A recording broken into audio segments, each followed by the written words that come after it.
Ողջույն, եթերում Բուժինֆոյի գեղեցկության գաղտնիքներն են եւ մենք կրկին գտնվում ենք Արգինե Դավթյան էսթետիկ բժշկության կենտրոնում։ Կխոսենք այսօր մի խնդրի մասին, որը կարծում եմ աշխարհում չկա մի կին, որը հղիությունից եւ մայրանալուց հետո չի ունենում այդ խնդիրը։ Մաշկային բծեր, հետհղիության բծեր, շատ ավելի ճանաչողական է ռաստիաշկի, մաշկի ռաստիաշկին եւ այսօր մենք կզրուցենք մեր կենտրոնի բժշկուհի Աշխեն Զաքարյանի հետ, բարև ձեզ բժշկուհի, եւ կտեսնենք թե ինչ կարելի է անել եւ առհասարակ կա մի մեթոդ, որի միջոցով կամ մեթոդներ, որի միջոցով կկարողանանք շտկել այս խնդիրը, չնայած որ կինը մայրանում է, բայց այնուամենայնիվ մենք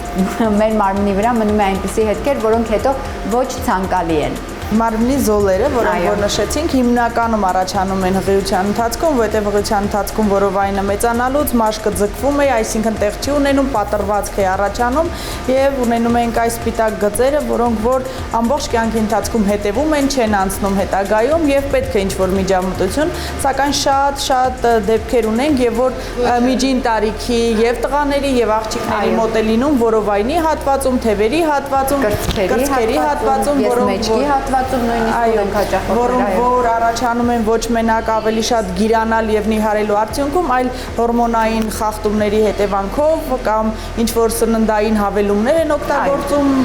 այդ պատճառներով են առաջանում, արագ սնունդը ամենամեծ թշնամին է այս բaragայում եւ մենք ինչ ենք այս բaragայում խորհուրդ տալիս մեր հաճախորդներին։ Նախ առաջինը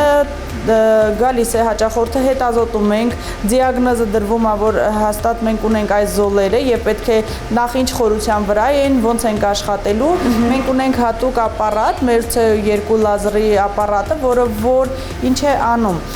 Վերևից շերտազատում է մեր մաշկը, որտեղ որ գտնվում են վերին շերտում այս զոլերը, սպիտակ զոլերը, շերտազատում հանում ենք, այնուհետև մեր պլազմայի միջոցով կատարվում է ավելի վերականգնողական բուժումը մեր, այնուհետև մենք ունենում ենք նաև երրորդ պրոցեդուրան այդ մեկ փուլի մեջ, որը կոչվում է միկրոնիդլինգ մեր պրոցեդուրան, դա հատուկ ասեղների օգնությամբ էլի շերտազատում ենք մաշկը, հանում ենք վերին շերտը եւ մենք սպասում ենք մոտավորապես 1 ամիս, որպեսզի ռեգեներացիան լավանա եւ մենք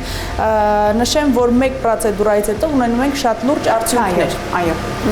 Հիմա ես ձեզ ցույց կտամ ոնց է կատարվում պրոցեդուրան ու նշեմ, որ որովայնի հատվածում հիմնականում որ այնտեղ է կատարվում, ռեգեներացիան ավելի լավ է կատարվում եւ ավելի արագ արդյունք ենք ունենում։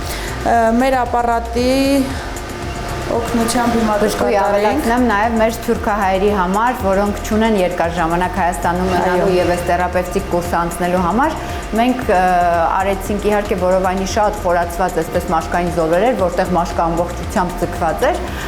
իրականացվել էր մեկ ներարկում կատնաթթվով եւ 6 ամսից հետո հաճախորդը ինձ նկար է ուղարկում, մենք ունեինք 80% մաշկի նորացում եւ լավացում։ Կատնաթթուն նույնպես շատ լավ աշխատում է այս զոլերի հետ, այսինքն մենք այստեղ ավելի մանր են եւ ավելի այսինքն ըստ վիճակի համակցված բուժում ենք կատարում։ Շատ լավ։ Հիմա տեսնենք ցավոտ է թե ոչ։